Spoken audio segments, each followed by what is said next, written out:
Hey everyone, this is Lightman09 and thank you for watching this video. And for today's tutorial, I will teach you how to minimize or change the taskbar size on your Windows 11.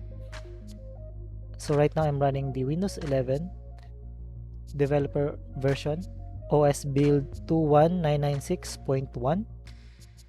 So in the description box, there's a link for the files that we are going to use. So just right click that one and do extract. Then you will be having these two files. So the first file will be the small and the second one will be the normal taskbar.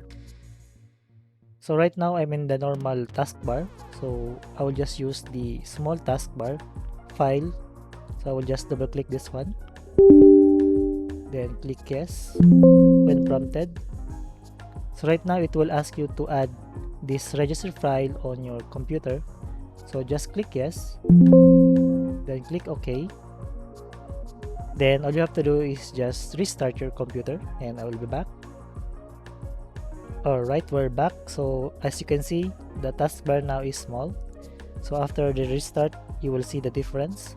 And if you want to revert back the normal size of your taskbar, you just double click the file for the normal and click yes. Then click again yes for this part. Then click OK. Then restart your computer again and you will see it will be back to normal. So that's it, and thank you for watching and see you soon on my next video. Thank you.